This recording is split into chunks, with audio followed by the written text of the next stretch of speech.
Camada 8. Olá, querido ouvinte, seja bem-vindo a mais um episódio do Camada 8, seu podcast sobre infraestrutura da internet, redes e tecnologia. Eu sou Eduardo Barazal Morales. E eu sou Antônio Marcos Moreiras. E o tema do nosso episódio de hoje é a recuperação da infraestrutura de redes em caso de desastres. Esse é mais um episódio do quadro Roteamento de Ideias. Procure o Camada 8 na sua plataforma de podcast favorita e inscreva-se. Compartilhe esse episódio com o pessoal do trabalho, da faculdade e com seus amigos.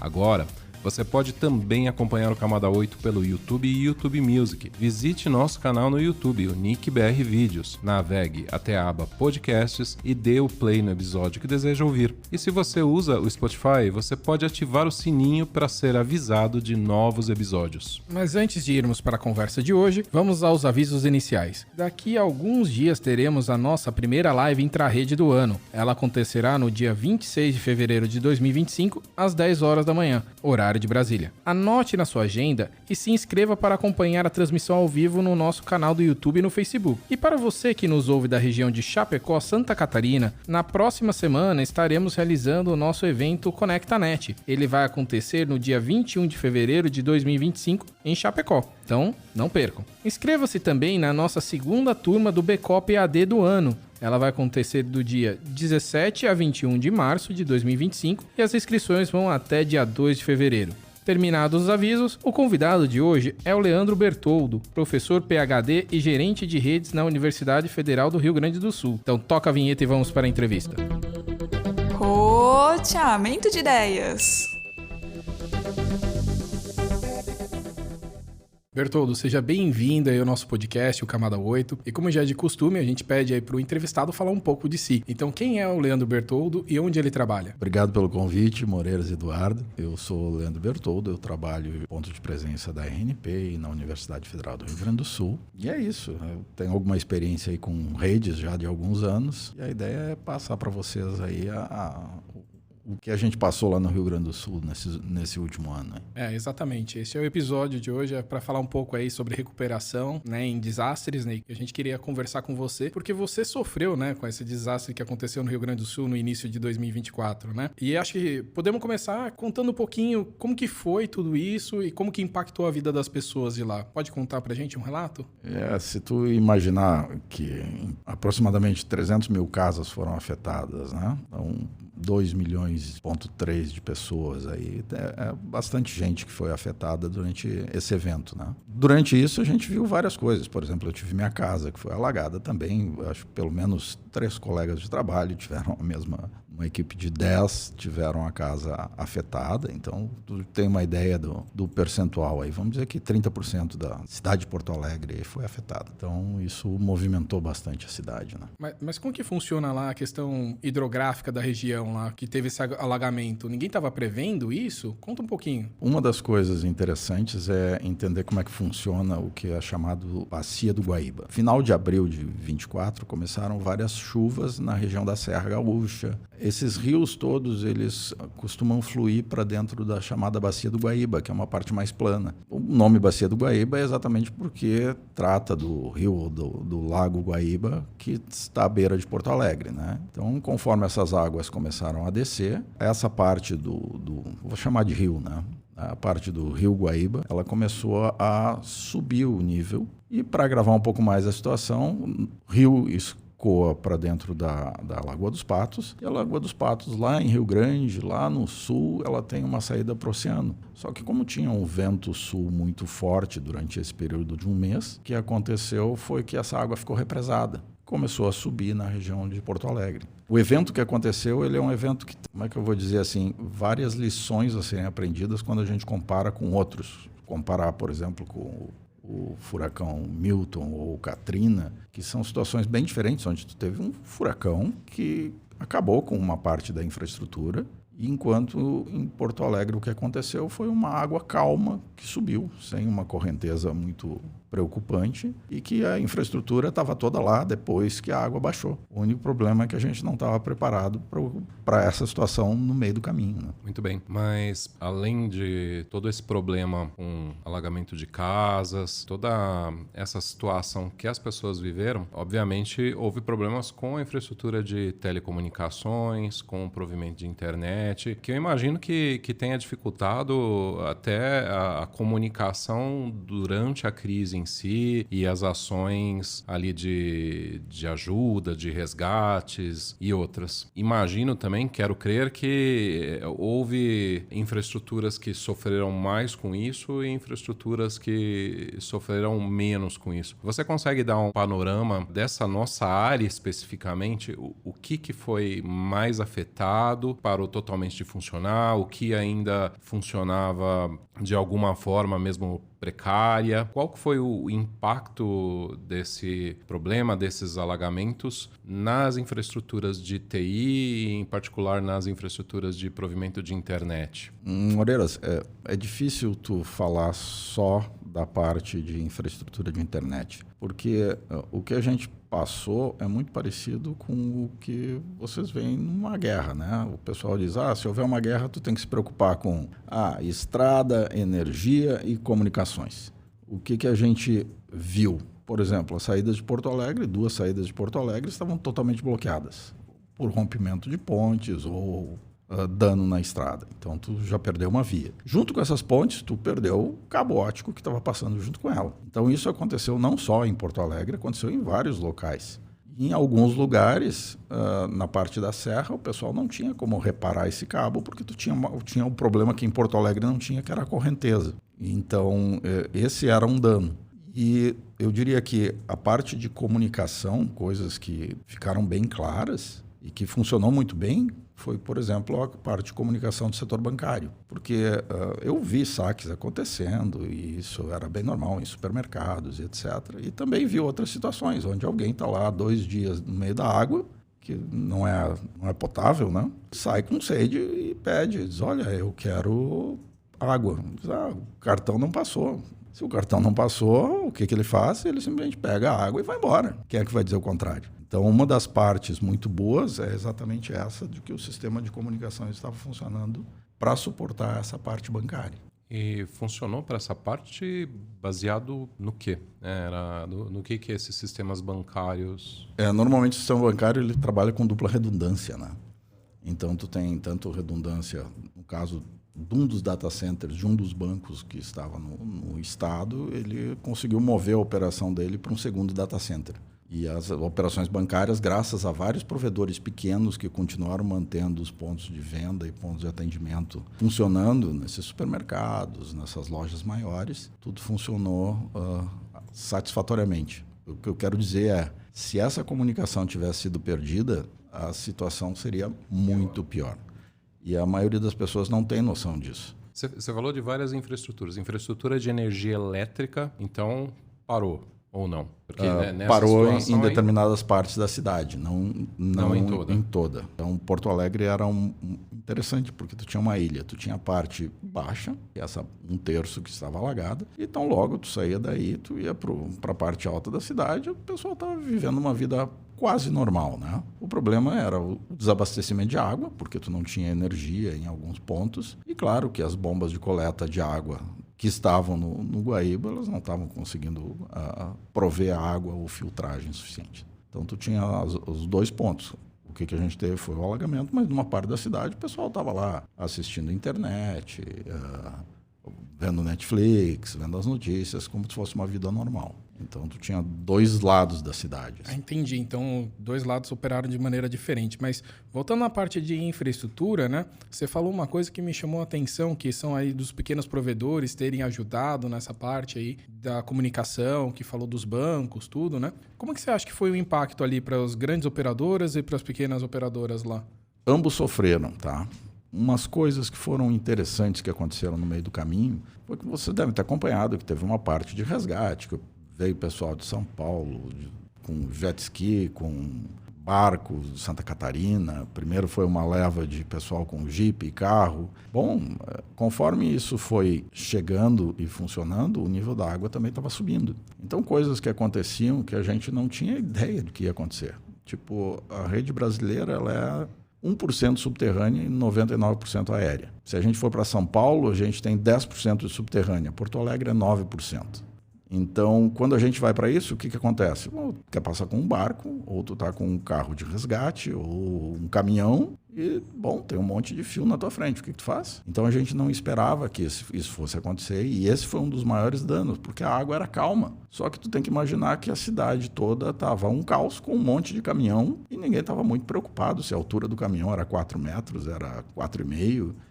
E o número de eventos e incidentes que a gente teve, ele foi extremamente alto para essa época, né? Então, se tu olha, por exemplo, os gráficos do que aconteceram, tu tem lá, tipo, 20 vezes mais corte de cabos nessa época, e isso se propaga por maio, junho, julho, agosto, setembro e até agora. Porque tu tem um processo que veio depois, que é o processo de reconstrução. Tanto da reconstrução das redes, onde tu teve que botar 3, 4, 5 caixas de emenda na emergência, que agora tu está reconstruindo, quanto reconstrução da cidade mesmo. Caminhão lá passando, carregando piche para botar asfalto. E quando vocês têm muito caminhão circulando dentro da cidade, bom, mais acidentes acontecem. Mas aí você me puxou um ponto que eu acho que vale a pena a gente interpretar um pouquinho melhor, porque você falou assim, de cortar os cabos, mas a gente tem muita infraestrutura que é 3G, 4G, 5G, então você acha que essas infraestruturas aí que são sem cabos ajudaram mais do que aquelas infraestruturas com cabos? Sem dúvida nenhuma, a parte de telefonia móvel teve um papel muito importante. Toda a parte de coordenação de resgate, essas equipes todas que estavam ajudando, eu não estou falando de governo, estou falando de pessoas, né? Juntavam lá os jipeiros de Santa Catarina. Esse pessoal, eles tinham um grupo de WhatsApp onde eles diziam, vem me ajudar aqui, estou aqui em tal lugar. Então, o que eu notei é que o WhatsApp, por exemplo, foi algo que foi usado, muito usado. E isso depende da telefonia celular, né? Então, uma das coisas muito boas, que não sei quem é que teve a ideia, mas só tenho a agradecer, que foi a ideia de abrir o roaming entre as operadoras de celular. Facilitou muito, porque em alguns locais tu pegava, por exemplo, a Vivo, mas não pegava a TIM. E no meio disso tu conseguia pelo menos enviar alguma mensagem ou acessar alguma coisa. Mas essas infraestruturas, elas foram afetadas também. Então, mesmo com essa, vamos dizer, afetação aí parcial das infraestruturas, com esse roaming, com a possibilidade de você usar outra operadora, você tinha a condição de usar a internet nos locais que precisavam de resgate, de alagamento. É que tu tem que levar em conta uma coisa. Imagina que em metade de 2022, final de 2022, a Anatel fez uma consulta para começar uma tendência mundial que é encerrar serviço de 2G e 3G. Bom, a diferença é que uma torre de 3G ela tem um alcance que pode ir até vários quilômetros. Em alguns casos, dependendo da potência, ele consegue botar 2G a 30 quilômetros. Agora, o que a gente vê é uma migração para serviço para 5G, que é o novo alvo. O problema é que o 5G tem um alcance de 600 metros. E como o 5G está instalado, na maioria das vezes em topo de prédio. Só se tu tem uma área alagada, onde tu tem lá 6, 7 quilômetros de área alagada, bom, essas torres de 600 metros, elas ficaram todas, no mínimo, sem energia. Então, no primeiro dia, a partir de, vamos dizer assim, o evento foi de 27 de abril até 6, 7 de junho. Aí, pelo dia 4 ou 5, todas as baterias que estavam disponíveis nessas torres em topo de prédio já não estavam mais operacional. Então, toda a comunicação que tu ainda restava era, na maioria, em cima de 3G. Imagino que não só as baterias, mas tem toda a questão do backhaul que tem que chegar nessas torres, né, para fazer funcionar. Então, o 5G aí meio que morreu, mas as torres mais distantes, que estavam operando com 3G, 2G, elas continuaram dando serviço mesmo lento, era o suficiente para essas comunicações que eram mensagens de texto. Elas não cobriam toda a área. Por exemplo, em Eldorado do Sul, que foi uma área bem afetada, Imagina que, claro, a maioria das antenas estão próximos em Porto Alegre, na capital, né? Então, tu tem uma ou dois pontos de referência naquela região de Eldorado. Então, Eldorado funcionava no máximo um SMS de vez em quando. Então, era uma área que não tinha como ter comunicação, ou a comunicação era muito difícil nesse caso. Outra coisa interessante é que, com esses cortes, imagina, um monte de barco passando e um monte de cabo, muitas vezes, solto dentro da água. Bom, a fibra boia, né? Então cortava, pegava nas hélices dos barcos e danificava a hélice do barco. Só que muitas dessas infraestruturas estavam indo alimentar alguma torre, às vezes não tão próximas. É o caminho dentro da cidade, né? Tu tem lá o backbone da operadora, esse backbone da operadora está passando em cima de uma fibra, a fibra foi rompida. Bom,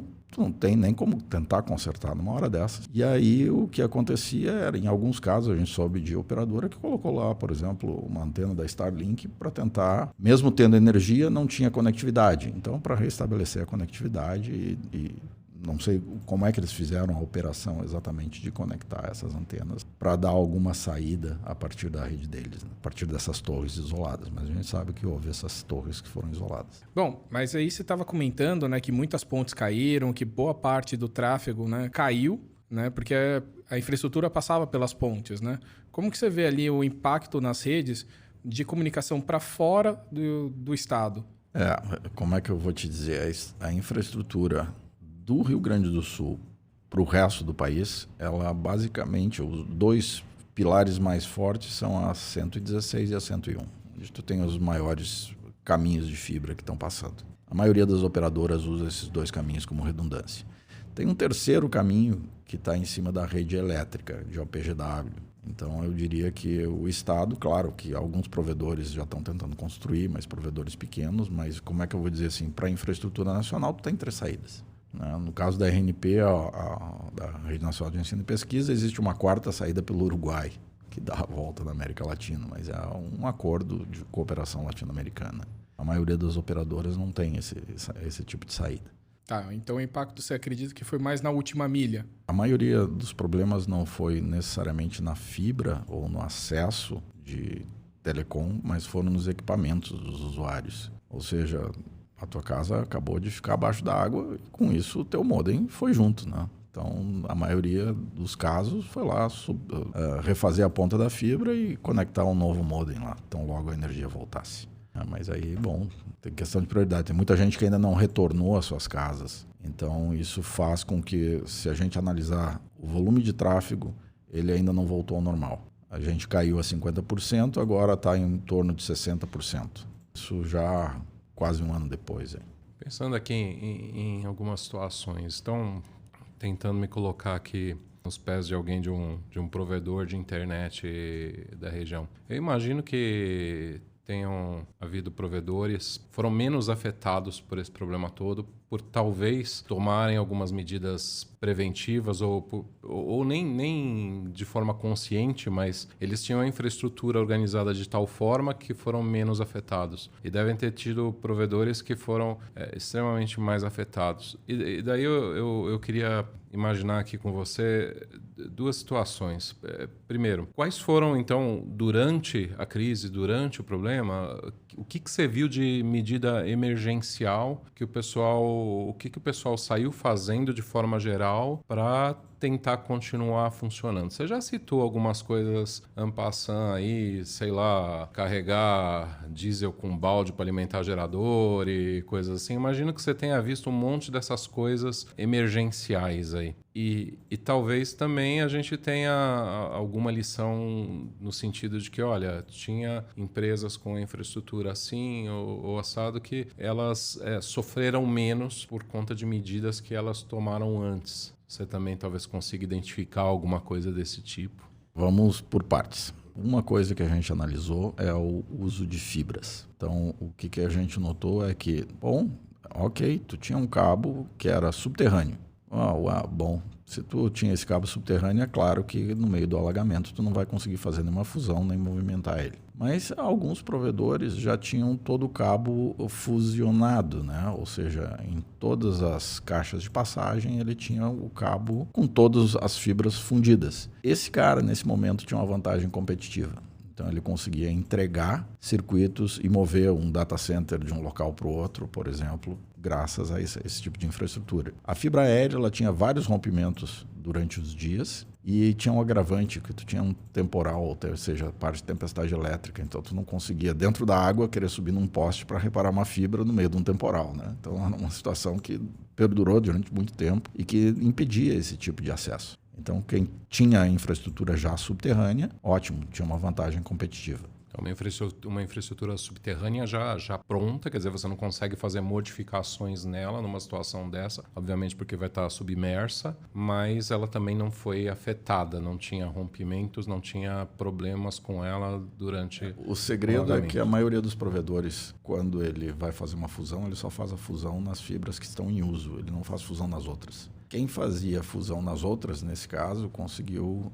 vender serviço, transportar, ajudar outro. Então, essa foi uma vantagem competitiva. Foi um caso que teve que até o próprio centro de crise do governo do estado foi movido por causa disso, usando pares de fibras aí da CPFL, da Rede Nacional de Ensino e Pesquisa, da Rede Metropolitana e da própria Procer. Então, aproveitando que tinha uma parte subterrânea que estava constituída e juntando isso em parte aérea. Por que numa situação normal um provedor monta a fibra lá, mas na hora de fazer a fusão só faz nos pares que ele vendeu? Porque tem alternativas, ele pode fazer fusão em diferentes fibras para diferentes lugares, ou é para economizar, qual é a situação? Como a gente diz assim, né? Peanuts, né? Tá economizando um amendoinzinho, né? Porque tu não fez fusão, beleza, eu reduzi lá em, sei lá, R$50 o que eu gastei, né? Mas é como a maioria do pessoal opera. Ah, entendi. Tipo, o cara passa o cabo lá com, sei lá, N pares, mas a ideia é que ele talvez não vá vender aquilo nunca, não vai usar aquilo exatamente. Nunca. Então eu vou fazer a fusão só em 10 aqui, que vai ser mais rápido, vai liberar, vai ter um custo um pouco menor e o resto não precisa. E a maioria das grandes operadoras faz isso também, viu? Só que dessa vez precisaram, quer dizer, precisava ampliar tal, então quem tinha feito saiu ganhando. Como é que a gente vai dizer? Uma das coisas que é interessante é que em Porto Alegre, em 2022, após que teve um ciclone, o Yucatán, se eu não me engano esse é o nome, a cidade começou a trabalhar numa legislação para colocar toda essa infraestrutura subterrânea, porque teve muita queda de árvore, acidente, pessoas tomando choque. Então, a ideia é enterrar toda a parte aérea e subterrânea. Essa lei foi aprovada em maio de 2023, um ano antes do que aconteceu em Porto Alegre. Só que tem um prazo aí de 15 anos para que as operadoras se adequem, né? Então, esse foi uma das coisas, só para retomar o assunto. A outra foi a parte de energia, né? Então, uma das coisas que foi nítida que os provedores fizeram, a maioria deles foi atrás de comprar um gerador para tentar fazer exatamente o que o Moreira falou. Diz, vou ter que subir meus equipamentos e vou tentar operar. E vários aí conseguiram fazer isso. Tem um caso interessante, vamos ver vários vídeos da Sebratel. Subir no telhado, né, os equipamentos, né? Isso.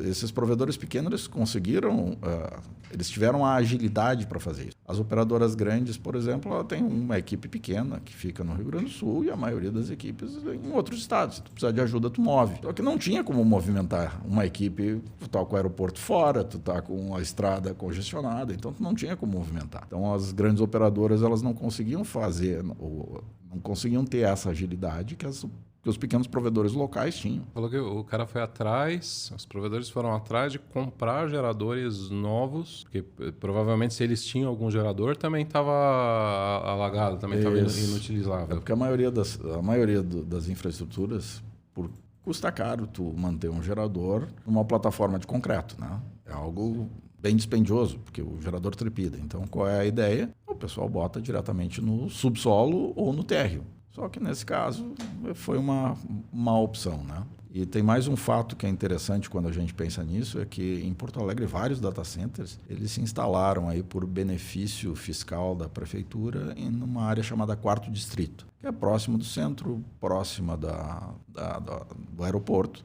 E essa área foi fortemente afetada. Então, tiveram vários data centers que estavam nessa região que ficaram totalmente isolados e perderam equipamento, perderam geradores, etc. E estão tendo que reconstituir suas redes. Você falou de duas situações aí. Uma dos cabos de fibra subterrâneos que estavam pré-fusionados e que foram utilizados. E essa situação da compra emergencial de geradores e, eventualmente, movimentação de ativos de rede para áreas não alagadas que foram feitas principalmente por provedores menores, porque tinham equipes locais e mais agilidade, talvez, nas decisões e para fazer esse tipo de coisa. Você lembra de alguma outra situação emergencial que o pessoal tenha feito alguma outra, um workaround aí, alguma gambiarra, alguma outra coisa que tenham feito para funcionar? Porque que mais que você... o pessoal moveu, tu não conseguia mover as fibras, mas tu conseguia mover os roteadores, os switches, para o andar de cima, vamos dizer. Certo. Bom, depois tu tinha o problema de abastecer o gerador. Porque tu lembra que em determinados momentos a chegada e a saída na cidade estavam complicadas. Então tu tinha o problema de que chegar com combustível na cidade não era tão fácil. E depois tu tinha que pegar esse combustível, colocar num barquinho e levar até onde estava o teu gerador. Então isso foi um outro desafio aí. Então, imagina que em alguns casos o pessoal tinha que abastecer 2 vezes por dia. Isso significava que uma equipe ia lá, pegava o barquinho, carregava o combustível, colocava no guindaste, levava até o andar, abastecia e começava de novo. E essa situação durou 1 mês, né? Não era trabalho de hoje ou chegou a sexta-feira, era todos os dias. Então, o pessoal realmente teve muita garra aí desses provedores pequenos para manter essas infraestruturas. Aí. E uma vez que a gente passou por todo esse desastre, como que foram ali os primeiros passos para a recuperação do desastre? Pensando aí nas infraestruturas. Na realidade, a recuperação ainda está ocorrendo, né? Mas a primeira era restabelecer energia, né? Então, isso teve várias partes de rede que teve que ser reconstituída, depois teve um processo de limpeza. Então, tu tinha a cidade coberta de lixos. Então, muitas vezes, o pessoal colocava esse lixo todo ao redor do poste que ia até em cima, né? Então, depois tu teve uma fase onde os caminhões da prefeitura tinham que retirar esse lixo. Então, eram mais alguns cabos que eram rompidos. Então, teve toda uma sequência de eventos aí de recuperação que, se a gente quer ter uma cidade mais resiliente para esse tipo de evento que ele está se tornando mais comum, eu acho que ninguém tem dúvida disso, né? Esses cabos têm que ser colocados embaixo da terra de uma forma ou de outra, para evitar choque elétrico, para manter as comunicações nesse momento de crise. E não só isso, tem que ter esse cuidado técnico de deixar todas essas fibras fusionadas e que tenha algum acesso que já esteja lá constituído para ter um acesso aéreo a essa fibra quando necessário. Principalmente numa cidade que nem Porto Alegre, que é mais baixa, né? Nas outras, como São Paulo, a gente já sabe que, bom, aqui tem um monte de árvore também, essas árvores caem em cima dos cabos, cortam. Então, a gente já sabe que o modelo que a gente tem, de 99% aéreo, ele não funciona mais. Está na hora de mudar. É caro, o pessoal tem estimativas aí que variam de 15 vezes mais caro enterrar a infraestrutura do que fazer aérea, tanto elétrica quanto de fibras, né? Até 50 vezes mais caro. Mas se a gente não quer ter problema no futuro, eu acho que é necessário. A gente já está indo para uma parte de lições aprendidas, né? O que a gente deve fazer para melhorar no futuro, né? Então, você está falando aí de colocar a infraestrutura subterrânea. Acho que também é legal da gente comentar, talvez mudar o data center, né? De algumas localidades que são pontos mais baixos para alguns pontos mais altos. Tem algum movimento? Tem alguma outra ideia? Tem. Esse é um caso interessante, que é da própria Scala, que teve seu data center afetado, porque ela ficava nesse 4º distrito. Agora ela anunciou que vai construir um outro data center numa área que não foi afetada, a 34 quilômetros deste data center originalmente construído, né? Outros casos que tu tem, por exemplo, nos anos 70, 60, as incumbents, né, que eram as operações de telefonia do próprio governo. No caso de Porto Alegre, porque se usava muito rádio na época, elas foram construídas, os seus data centers, nos lugares mais altos da cidade. Então, no meio dessas operações, quando se perdeu o data center, por exemplo, da Eleia, nesse 4º distrito também, as operações foram 80% movidas para o outro data center, que era o originalmente construído nos anos 70 e 60. Então, já deu para ver que a gente tem que pegar essa área de telecom, de TI e tirar dessas partes baixas. Isso aconteceu, se a gente for comparar, isso também aconteceu na época do Katrina, nos Estados Unidos, semelhante, porque teve um rompimento de barreira né? Assim como teve em Porto Alegre, que falhou o sistema de defesa da cidade contra alagamento. Lá teve o agravante do vendaval e etc. Então, aconteceu a mesma coisa. O que eu noto aqui é que, por exemplo, o governo Obama, depois desse ocorrido em Katrina, ele disse o seguinte, aqui, ó, vamos abrir os dados do que aconteceu com todo mundo para a gente fazer uma análise do que a gente tem que fazer para melhorar a situação dessa cidade, né, e de outras, para a gente começar a se prevenir com esse problema climático. E isso é uma das coisas que está faltando aqui no Brasil. Por exemplo, para a gente juntar dados de operadoras, é praticamente impossível tu conseguir obter dado ou da Anatel ou das operadoras. É algo difícil, não é um dado aberto. E quando ele está aberto, tu vê pela qualidade que a qualidade do dado não é conferida, vamos dizer assim. Então a gente tenta, junto com operadoras, junto com provedores, juntar essa informação. E essa informação ela te dá todos esses dados que eu dei para vocês. De números, por exemplo, 21 de 38 data centers ficaram alagados, que a gente teve aí picos de circuito WAN que foram a mais de 25% fora, coisas do tipo, o ASPF do IXP diminuiu. Por quê? Porque a maioria dos circuitos de longa distância caíram fora e ficaram só os circuitos que estavam próximos. Então, essas várias estatísticas e dizer que, olha, se tu botar isso aqui subterrâneo, tu reduz praticamente a zero o teu problema, enquanto a gente teve um aumento aí de 3, 4 vezes o número de rompimentos. Então, quando tu começa a somar tudo isso afetando não só a comunicação a gente pensa muito em empresa, mas tu tem que imaginar que 2 hospitais ficaram fora de combate, né? Ou seja, hoje um hospital ele se baseia fortemente em ter um acesso à internet para dar medicação para o paciente, né? Ou acesso à rede interna dele, que muitas vezes um hospital centraliza a rede de vários, né? Então tu tem um impacto de comunicação em vários locais. Então essa infraestrutura tem que ser melhorada. Tem que ser não melhorada, mas preparada para o futuro, que esse futuro parece que está apontando que vai ser diferente do que a gente esperava 10 anos atrás, né?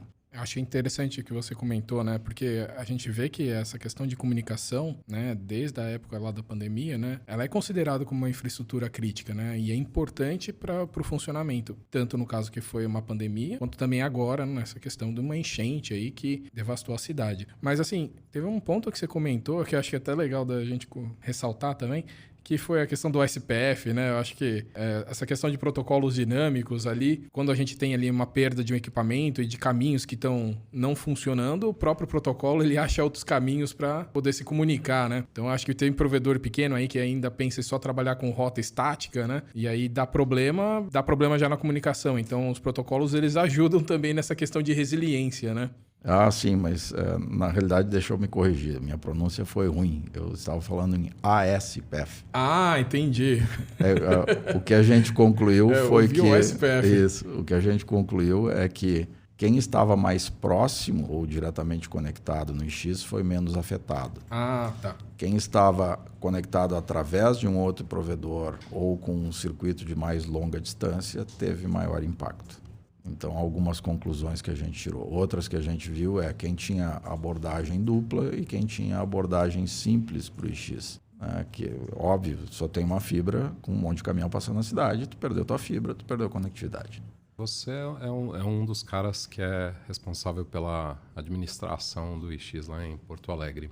Em outras situações de desastre em outros locais, a gente chegou a ver situações em que os provedores que estavam conectados ao IX fizeram acordos emergenciais entre eles. Por exemplo, você citou que diminuiu o ASPF e que isso é interpretado aí como a perda de conectividade de longa distância. Quer dizer, alguns provedores de conectividade, alguns provedores de trânsito, que provavelmente atendiam parte desses provedores locais, perderam essa conectividade com Porto Alegre. Você enxergou, você viu algum tipo de acordo emergencial sendo estabelecido entre o pessoal que estava conectado no IX, um provedor socorrendo o outro, dando trânsito para o outro, alguma coisa assim, aqueles acordos de telefone, fio do bigode, assim? Eu tenho como te dizer, a gente sabe que esse tipo de acordo houve, eu não tenho números, mas eu tenho um outro número, que é o número de solicitações para criar uma interconexão em cima da malha do IXP. Vilãs bilaterais. Exatamente, que a gente teve 16 solicitações num espaço de uma semana. Né? Ou seja, tu via que o pessoal estava querendo reconstituir parte da rede dele, os acordos, porque perdeu acesso a cache, perdeu acesso a trânsito, estava tentando reconstituir essa rede em cima do XP. Ou seja, o XP provou o seu valor quanto a ser dinâmico o suficiente para prover esses acordos. Eu acredito até que deveria ser mais dinâmico, quase automático, o estabelecimento desses acordos, para que isso seja mais rápido ainda, porque a gente está falando de alguns dias, né? Até restabelecer. Essa é a ideia, que seja automático no futuro, aí, que a gente possa fazer isso. Então, fica a ideia. Anotado, Moreiras? Tá anotada. Anotada. Não, é um desejo nosso também, porque não são só nesse tipo de situação, né? Esse tipo de vilãs bilaterais, o pessoal também pede, por exemplo, quando vai fazer mitigação de ataques DDoS, em N outros casos aí, isso é super importante. Tem um outro fato que a gente até não abordou, que é a respeito do próprio CIMET. O que a gente notou? Isso até é quase uma propaganda para o CIMET, né? Para dizer para o pessoal que use, porque esses dados têm outra funcionalidade do que simplesmente medir a disponibilidade da rede dele. A gente notou que durante esse evento, a gente claramente vê, no pior período, uma quantidade maior de usuários fazendo mais medidas. Então, tu vê nitidamente que conforme a internet fica pior, ele tenta fazer mais medições. Talvez porque ele não acredita que está ruim, né? Não sei exatamente o motivo. Mas isso a gente notou. Então, como é que eu vou dizer assim? A gente está tentando estabelecer uma correlação entre esses apagões que a gente tem, usando os dados do CIMET. A gente tem duas outras iniciativas. Por exemplo, o pessoal da Georgia Tech tem um sistema chamado IODA, que serve para identificar altas em cima de roteamento. E o pessoal da Universidade do Sul da Califórnia tem um outro sistema que é o Trinocular, que serve para identificar altas baseado em IPs que são responsivos, ou que são pingáveis a partir do próprios Estados Unidos, né? Então, esses são dois sistemas, que é o que a gente tem hoje, para ver apagões na internet mundial. A gente olhou, inicialmente, ainda falta uma análise mais profunda, mas a gente olhou inicialmente os dados que eles têm e a gente consegue ver parte de apagões. Mas aí tem algumas coisas que são interessantes, que são em cima de dados, que a gente vê, por exemplo, que determinados AS, como a própria RNP, tem determinada parte dos seus espaços de endereçamento que estão alocados para o Rio de Janeiro, quando eles são geolocalizados no Rio Grande do Sul, em algum lugar. Então, tem algumas diferenças, onde eu acho que o CIMET pode contribuir no sentido de nos permitir ter uma visão melhor desses apagões dentro do Brasil, que é o que a gente não tem hoje, tá? Exatamente porque a penetração do CIMET é muito maior. Outros sistemas, que é o próprio HYPE, se a gente for analisar dentro da América Latina inteira, a gente só tem 48 pontos de observação, né? Ou locais que poderiam nos dar essa informação. Enquanto se vocês pegarem, por exemplo, os próprios pontos do CIMET, que tem no Rio Grande do Sul, a gente tem aí, sem contar os fixos que são em escola, só de usuários fazendo medições, a gente tem aí de 100 a 300 pontos diferentes por semana. Então, eu até incentivo os usuários que usem essa infraestrutura do CIMET como uma forma da gente conseguir analisar melhor esses dados e ver o que está acontecendo dentro da internet do Brasil, né? Que vai ao encontro do que você falou antes, da importância da gente ter os dados em mãos também para saber exatamente qual foi a dimensão do problema, o que foi afetado ou não, para poder tomar ações corretivas e preventivas, né, depois. Isso, até para a gente ver esse tipo de coisa. Olha, a gente tem uma legislação aí que está mudando, ou uma iniciativa da Agência Nacional de Telecomunicações que vai em tal sentido. De repente, com esse tipo de dado, a gente consegue mudar essa visão de qual a frequência usar, o que a gente pode usar, qual é o espaço de frequência para, num caso de emergência, ter um melhor acesso ou pelo menos a possibilidade de acesso, né?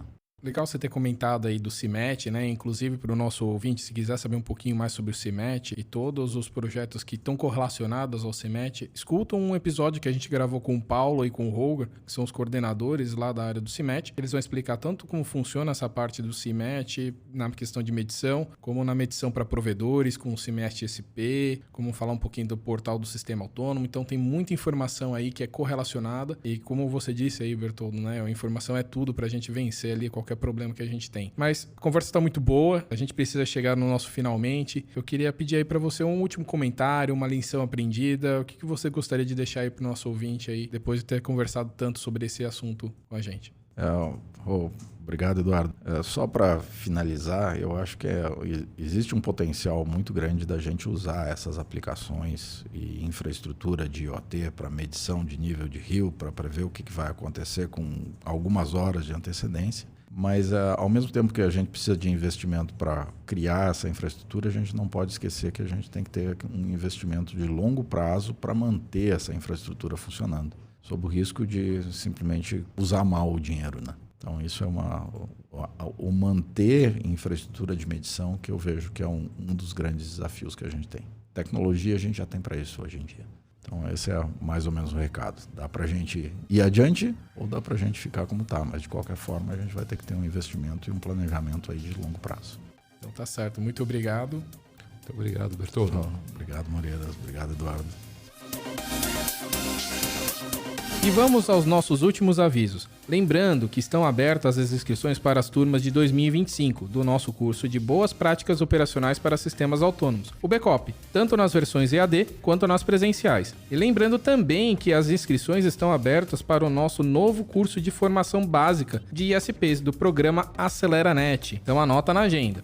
Para ficar por dentro da nossa agenda completa de cursos e eventos, acesse septro.br/cursos-eventos. Sugestão de temas, dúvidas, elogios e críticas construtivas, mande um e-mail para cursosseptro@nic.br. Para não perder nenhum episódio do nosso podcast, o Camada 8, inscreva-se na sua plataforma de áudio preferida e lembre-se de ativar as notificações. E para não perder nenhum conteúdo importante do NICBR, siga as nossas redes sociais. Vocês nos encontram no X, o antigo Twitter, como @comunicbr, no Facebook, LinkedIn, Instagram e Telegram, nós somos @NICBR, e no YouTube é só procurar por NICBR Vídeos. Esperamos que você tenha gostado do episódio e qualquer problema é culpa da Camada 8. Até mais! Até mais, pessoal. E lembre-se que essa é mais uma das iniciativas proporcionadas pelo registro de domínios.br. Registre também o seu .br.